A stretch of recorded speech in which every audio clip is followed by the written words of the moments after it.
paz do Senhor a todos os irmãos. Graças a Deus que o Senhor nos concede esta oportunidade para estar estudando mais uma lição da Escola Bíblica Dominical. Nesse segundo trimestre de 2020, eu recebi essa incumbência da minha superintendência, professora Thaís, para ministrar essa lição através de vídeo, devido a essa pandemia que nós estamos passando. Os irmãos me perdoem por qualquer erro que venha ocorrer aqui, porque eu não estou muito familiarizado a fazer esse tipo de coisa, não. Mas eu fiz aqui os apontamentos da lição, os meus rascunhos, meus escritos, da maneira que eu faço quando eu vou dar aula presencial aos irmãos. Eu peguei os comentários dos comentaristas com o qual eu gosto de estudar, né? São homens do nosso ministério, pastor Caramuru, pastor Aguinaldo Betti e outros pastores que fazem parte do nosso ministério. E durante a semana eu vou vendo os vídeos deles e depois eu pego a revista e vou colocando assim do meu jeito, né? Para que a gente possa entender o que o Senhor quer nos ensinar. Nesse trimestre, nós vamos aprender o título da nossa lição desse segundo trimestre é A Igreja Eleita, redimida pelo sangue de Cristo e selada com o Espírito Santo da promessa. Esse é o título da nossa revista desse segundo trimestre. E a lição que nós vamos estudar é a lição de número 1, é Carta aos Efésios, saudação aos destinatários. A primeira lição fala isso, Paulo escrevendo aos Efésios. Então nós vamos passar, eu vou procurar sintetizar ao máximo o que eu escrevi aqui, para não tomar muito tempo e não enfadar os irmãos, nem eu mesmo gosto de ficar assistindo vídeos muito longos, né? Então aqui nessa primeira lição vai ser a introdução. A introdução é ele dar uma pincelada em tudo aquilo que nós vamos ver durante esse trimestre. Uma lição vai complementando a outra, né? Então essa primeira lição, o caráter introdutório, ela tem um caráter introdutório e ela é comentada pelo pastor Douglas Batista, presidente do Conselho de Educação e Cultura da CGADB, líder da ADB Missão no Distrito Federal, doutor em teologia e licenciado em filosofia. Ou seja, é um homem que tem um currículo brilhante, né? Mas com tudo isso a unção de Deus sobre a vida dele. Então o primeiro subtópico, esse tópico vai ser, são 3 tópicos nessa lição. Esse primeiro tópico tem 4 subtópicos. E aqui ele fala autoria e data, o que nós vamos ver aqui. É só definições, né? Autoria, datas, onde ela se enquadrava. Aí Paulo se apresenta à igreja de Éfeso. Ele estando preso, ele enviou aquela carta para o Tíquico, nós vamos ver isso mais para frente, vamos voltar a comentar sobre isso. E Paulo, ele se denomina assim, Paulo, apóstolo de Jesus Cristo, pela vontade de Deus, aos santos, né, que estão em Éfeso. Seu nome hebraico é Saulo. O nome dele hebraico é Saulo. E o nome Paulo, que ele colocou após ele se converter ao cristianismo, aceitando a Jesus, o nome Paulo significa pequeno. É o seu nome romano. O nome de Paulo era o nome romano. Se você vê lá em Atos 22, 25, né? O livro de Atos também descreve as viagens de Paulo. Você pode pegar lá algumas bíblias de estudo, tem lá os mapas da primeira, segunda, terceira viagem dele. Todos os trajetos que ele fez, algumas bíblias de estudo. É muito bom para quem quer estudar um pouco mais da Bíblia, conhecer. Você tem uma bíblia de estudo, é muito bom, várias versões, né? Então descreve as viagens de Paulo. E também a sua conversão. Todo o capítulo 9, se você puder ler o capítulo 9, diz respeito à conversão de Paulo. Atos 9, do 1 ao 18, do 19 ao 31, né? O perseguidor torna-se perseguido, né? Como é que Deus faz as coisas? A vontade de Deus é tremenda. Ele salvou um homem ali que era perseguidor, não, mas eu quero é este, né? E quando Deus escolhe, irmãos, não adianta, tem que ser do jeito dele. Então aqui Paulo se apresenta, né, saudando os irmãos, porque toda carta, epístola é mesmo que carta. Então uma carta ele tem o escritor, tem o destinatário, né? Tem o remetente, né? E o destinatário, e tem quem leva a carta. Naquele tempo não existia ainda carteiro, como o nosso irmão Joel é carteiro, né? Mas a carta era levada por uma pessoa de confiança para poder chegar ao seu destino. Nesse caso aqui, dessa epístola foi enviada através de Tíquico.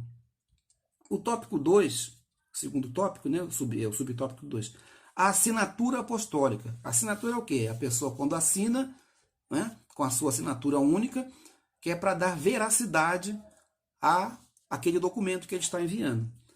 Então, a assinatura apostólica. Paulo foi escolhido por Deus para evangelizar os gentios, ou seja, os não-judeus, né? Por isso, nós sempre vemos ele se apresentar com o seu nome Paulo, e não como Saulo, porque ele foi se apresentando como Paulo, né? Porque Saulo era o perseguidor, e muitas das vezes as pessoas só ouvir falar o nome dele já ficava meio apavorado. Mas o Senhor mudou o nome dele ali e ele passou a ser um perseguido também, né? Então ele foi separado para pregar aos judeus, assim como aos gentios, perdão, e Pedro foi separado para pregar para o povo judeu, né? Nós já aprendemos isso em outras lições.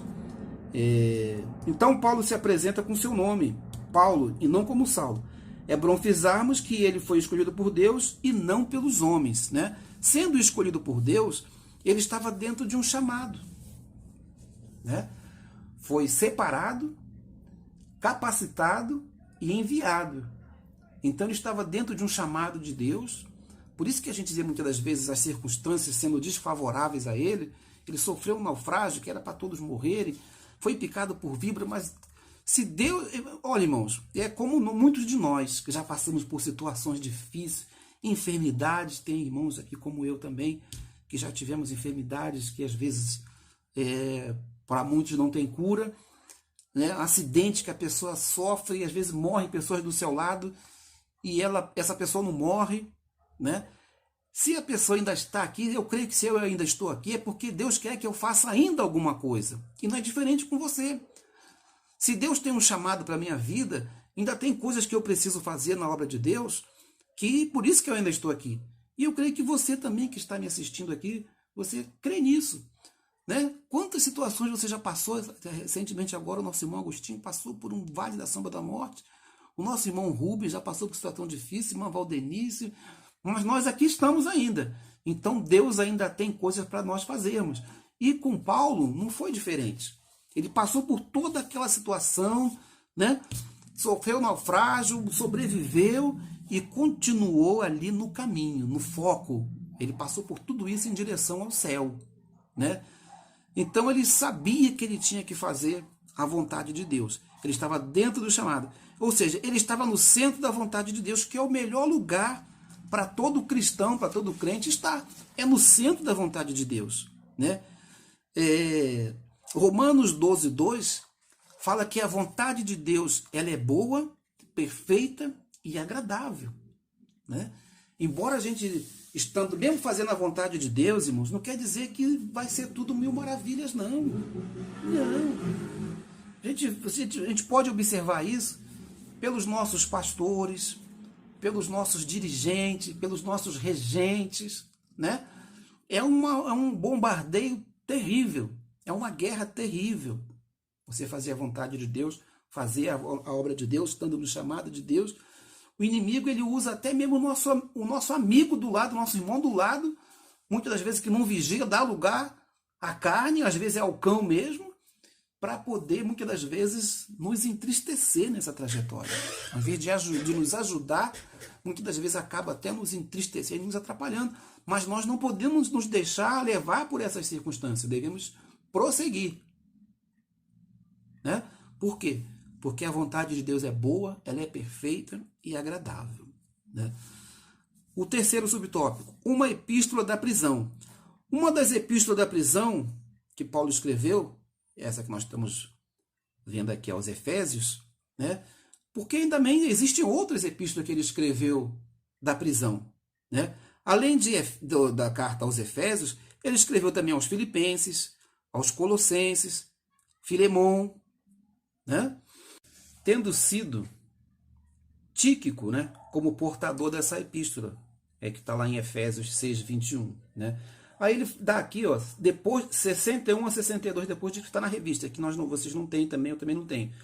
Mas antes de Cristo, né, que está aqui o AC, só a título de esclarecimento, AC, todos nós sabemos que é antes de Cristo, DC, depois de Cristo, porque Cristo foi o divisor das águas, né, divisor da contagem do mundo inteiro. Apesar de algumas religiões, algumas culturas têm outros calendários, mas o calendário oficial de todo o país é o calendário que nós vivemos, antes e depois de Cristo. Então, quando você vê AC é antes de Cristo, DC é depois de Cristo, e AD é Anno Domini, ano do Senhor. Só a título de curiosidade. Entrando aqui no segundo tópico, o tópico 2, concernente aos destinatários. A cidade de Éfeso, né, que ele escreveu. A carta foi enviada aos Efésios. Os irmãos de Éfeso tinham 2 endereços. Eles tinham um endereço na cidade de Éfeso, mas também estavam em Cristo Jesus. Como nós também, né, irmãos? Nós também temos nosso endereço. Eu moro aqui na rua Manuel Herculino Cunha, né? Mas eu tenho um outro endereço também no céu, que eu estou trabalhando para chegar até lá. Eu creio que você também tem esse mesmo endereço. Cada um de vocês está agora na sua casa, no seu endereço, né? Mas nós estamos aqui de passagem. É como se nós estivéssemos viajando. Chegamos até aqui, eu saí lá do Rio de Janeiro, parei em Guaratinguetá, estou aqui em Guarulhos e não sei para onde que o Senhor vai me levar. Mas a minha parada final será no céu, né? Então nós aqui na terra também temos nosso endereço. Temos uma pátria, somos cidadão do céu, mas a nossa cidade está no céu, né? Filipenses 3:20 fala isso.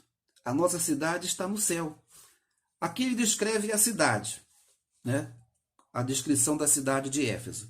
Fundada por volta do ano 1050 DC, ou seja, depois de Cristo, que nós mencionamos ainda agora. Tornou-se um centro político da Ásia Menor. Eu estou aqui descrevendo para os irmãos como era aquela cidade de Éfeso. Tornou-se um centro político da Ásia Menor. A cidade de Éfeso é onde fica hoje, nos dias de hoje, a cidade da Turquia, né? A Turquia é um país que faz parte ali da península, onde ela também fica ligada ao continente europeu, né? Apesar de ser um país asiático, ele é o país que faz divisa ali com a Europa. Tornou-se o centro fica na Turquia. Era uma cidade litorânea, suas ruas eram pavimentadas de mármore, né? Era considerada uma metrópole, pois tinha cerca de 500 mil habitantes. Tinha o maior anfiteatro com capacidade para 25 mil pessoas, né? Era uma cidade muito grande, né? Muito estratégica, né? Tinha um comércio, nós vamos ver aqui mais para frente. As pessoas viviam ali do comércio de imagens. Qualquer semelhança com uma cidade próxima a nós aqui, ali perto de Guaratinguetá, cidade de Aparecida, né? Eles viviam em torno do templo. Viviam ali vendendo imagens. Nós vamos ver isso aqui mais para frente. Aí aqui o segundo tópico fala assim, ó, a religiosidade em Éfeso. A cidade abrigava o templo da deusa Ártemis, ou Diana para outros, né? Era considerada a deusa da fertilidade. O templo, que era feito de mármore, era considerado uma das 7 maravilhas do mundo antigo, né? Devia ser um templo magnífico. Se as ruas eram, eu acho que o calçamento das ruas era de mármore e o templo era feito de mármore, imagina como é que devia ser aquilo exuberante.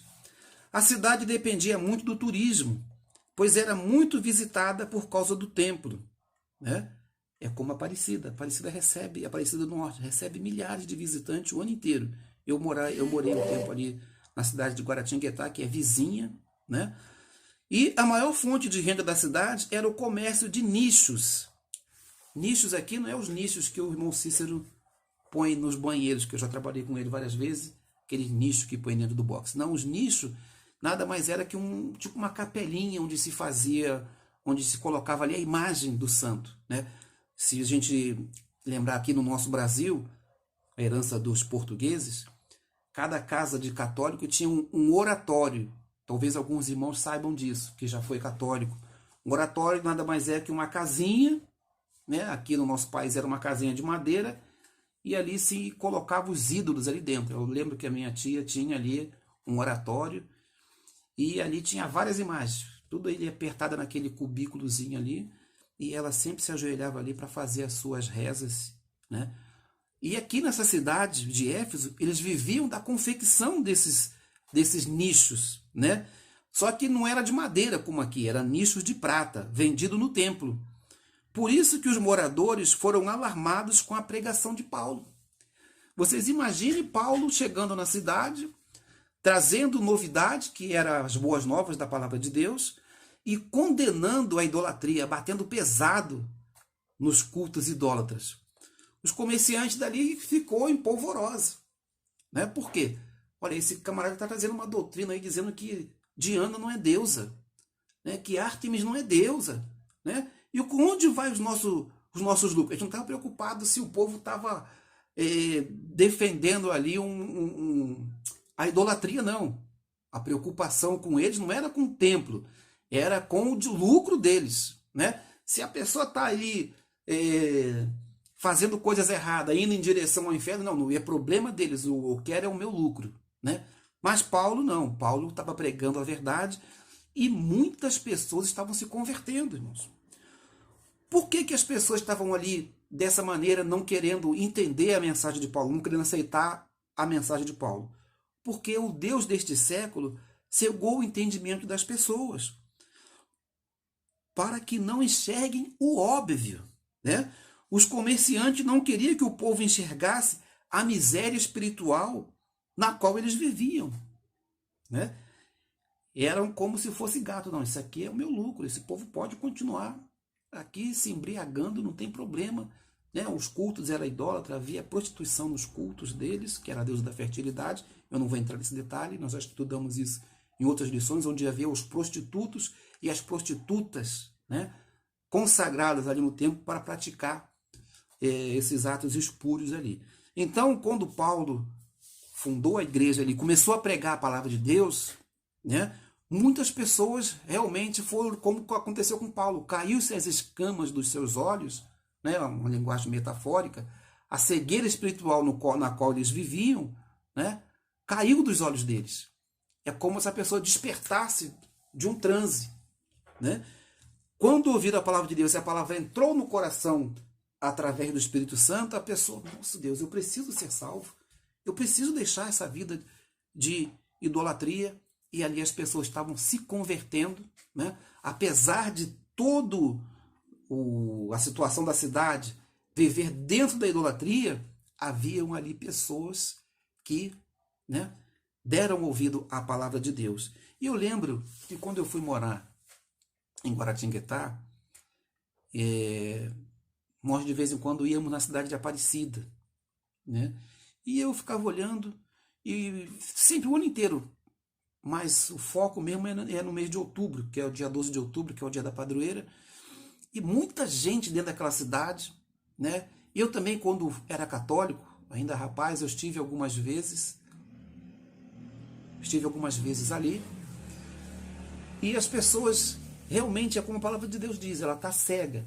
Que eu lembro que muitos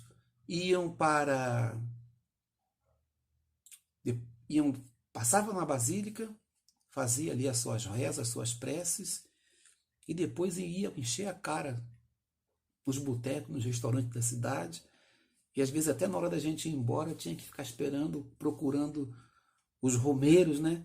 Porque muitos estavam embriagados pela cidade e a gente nem sabia para onde estavam, né? E eles entravam no ônibus com a gente, só ia acordar depois quando chegasse na cidade, de onde tinha saído.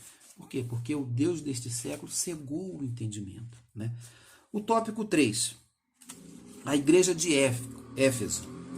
Em meio a esse cenário idólatra, ver como é que um tópico vai se prolongando dentro do outro. Nós estamos aqui no tópico de número 3, subtópico do número 3. Em meio a esse cenário idólatra, havia uma igreja verdadeira, que crescia por pregar a palavra de Deus, porque a palavra é viva e eficaz. Vemos isso no resultado final. Essa igreja foi quem recebeu a carta de Paulo. Em Éfeso, Deus usou Paulo poderosamente e a igreja crescia, pois até os lenços e aventais do apóstolo Paulo, dos apóstolos, foram usados para curar enfermos e expulsar demônios. Tamanho o poder, a fé das pessoas ao aceitar ali a palavra de Deus. Vale ressaltar também, irmãos, que é um registro único, né? É um registro único e não é uma doutrina. Essa doutrina dos lenços e do avental de Paulo, isso aqui foi uma coisa pontual que aconteceu ali. Isso não é uma doutrina que deve ser trazida para os dias de hoje, né? Vender um avental ungido, os lenços ungidos, a gente vê muito dessas coisas acontecer por aí, mas as pessoas que creem nesse tipo de coisa são pessoas que não fazem isso, que não estudam a palavra de Deus, que não frequentam um culto de ensinamento, um culto de doutrina e não se aprofundam na palavra de Deus. Isso é importante, todo crente fazer isso, né?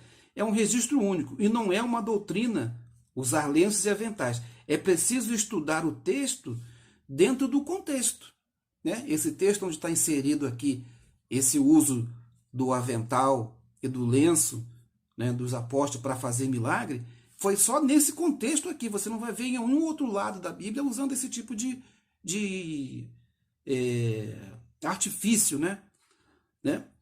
Para o bom entendimento, né? E tudo tem que estar dentro do contexto para ter um bom entendimento, porque texto sem contexto vira pretexto, né?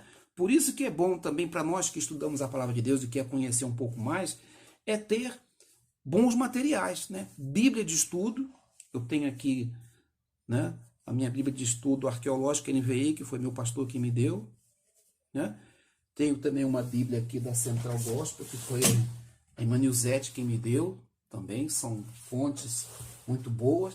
E para o estudante da Bíblia, mesmo que você não seja professor, se você é pregador, se você precisa saber a chamada que você tem, é você, né, ter bons materiais. Eu tenho aqui dicionários bíblicos, isso é importante para que você possa ter um conhecimento melhor. E eu tenho também esse livro aqui, ó, que eu mesmo me presenteei, né, que é a História dos Hebreus.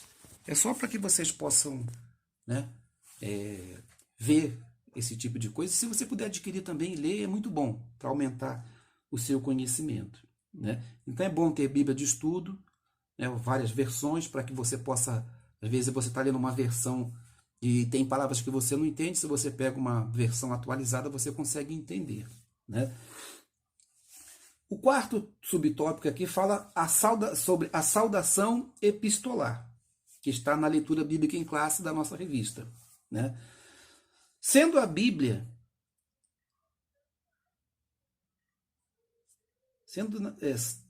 aliás, eu errei. Santo, né? Que você pegar a leitura bíblica em classe vai falar sobre os santos. Santo na Bíblia não é perfeito, quer dizer que a pessoa seja perfeita. Santo na Bíblia é separado, né? Separado, eu aprendi com o pastor Edson, separado para Deus. Está no mundo, mas não é do mundo. Esse pastor trouxe uma mensagem outro dia sobre isso. O que é o santo? O santo é separado para Deus. E aquilo que é separado para Deus é só para Deus. Não pode ser usado no mundo e para Deus, no mundo e para Deus. Não, é só para Deus, né? Estamos no mundo, mas não somos do mundo. Não somos influenciados pelo mundo. Romanos 12:2 fala sobre isso, né? Para que a gente não se conformeis com esse mundo. Conformar é você andar conforme o mundo quer, né? Não vos conformeis. Não ande conforme o mundo. Não, mas a moda agora é assim. Não, não ande conforme o mundo. Mas para nós que somos tradicionais, não estou falando de usos e costumes, não, né? Somos tradicionais. Pode até incluir isso mesmo. Mas não devemos ser influenciados pelo mundo. Não se conformeis com este mundo, ou seja, não tome a forma deste mundo, pois a igreja é sal e luz. Ela deve ser influenciadora e não ser influenciada. Embora a gente vê muito disso acontecer nos dias de hoje, né? Muitos crentes se deixando influenciar pelo mundo. Não, não deixe que isso aconteça na sua vida. Você é sal, você é luz. Você sempre vai ser a diferença, vai fazer a diferença. O terceiro tópico fala sobre propósito e mensagem, né? O primeiro subtópico fala sobre o propósito. A carta aos Efésios tem 6 capítulos. Se nós dividirmos os 3 primeiros capítulos, trata de uma parte doutrinária. São só 6 capítulos. Se você puder ler toda a carta, para você... É lógico que você já leu a Bíblia toda, mas quando a gente lê com o objetivo de entender o que nós estamos estudando agora, você vai ver que vai enxergar por outro prisma, né? Então, os primeiros 3 capítulos tratam de uma parte doutrinária. E os 3 últimos capítulos é a parte prática, né? É a parte que nós vamos praticar na nossa vida. Então, quando você lê lá, né, você vai ver que ele fala ali da doutrina e da parte que nós devemos praticar, ou seja, que você retira para você praticar na sua vida, né, no dia de hoje. O segundo tópico, ele fala sobre a mensagem. A igreja, a mensagem, né? A igreja é o corpo de Cristo. Jesus é a cabeça deste corpo. A condição de fazer parte do corpo de Cristo é nascer de novo.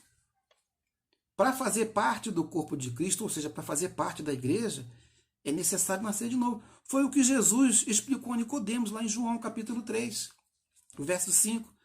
Quem não nasceu de novo, não viu, não entrou e não conheceu o corpo de Cristo e nem o reino de Deus. A condição para conhecer e entrar no reino de Deus, para fazer parte desse corpo, é nascer de novo. E aí o que acontece quando a pessoa nasce de novo? O que simboliza isso? Quando a pessoa aceita Jesus como seu Salvador e ela é discipulada para conhecer as doutrinas da igreja, entre a doutrina da palavra, o costume da igreja, e se ele quer aceitar, ele fica ali e é batizado. Que o batismo ele tem 2 significados, onde sepulta ali o velho homem e quando emerge das águas, nasce um novo homem. Agora ele passa a ser um cidadão do céu. As coisas velhas passaram, né? Então ele agora vai viver em novidade de vida na presença do Senhor, né? Então, irmãos, o que nós vimos aqui é justamente isso. É o começo de um trimestre onde nós vamos estar juntos aprendendo muito mais sobre a palavra de Deus, porque eu creio que o Senhor tem muito mais para nos ensinar nesse trimestre. Uma pergunta em relação à lição que foi apresentada: qual era a maior fonte de renda da cidade de Éfeso, na época que Paulo escreveu a Epístola aos Efésios? Do que eles viviam ali na cidade? Qual era o que dava mais dinheiro àquela cidade de Éfeso naquela época? Que Deus continue abençoando a cada um, em nome do Senhor Jesus. Eu procurei resumir o máximo. Eu sei que quando nós estamos juntos, às vezes a gente quase não consegue passar todo o conteúdo, né? Porque os irmãos, eu sinto falta disso, né? Mais breve nós vamos estar juntos. Os irmãos participam, trazem os seus comentários, enriquecendo o nosso conteúdo, mas que o Senhor nos abençoe e que o Senhor continue abençoando a cada um de nós, em nome de Jesus.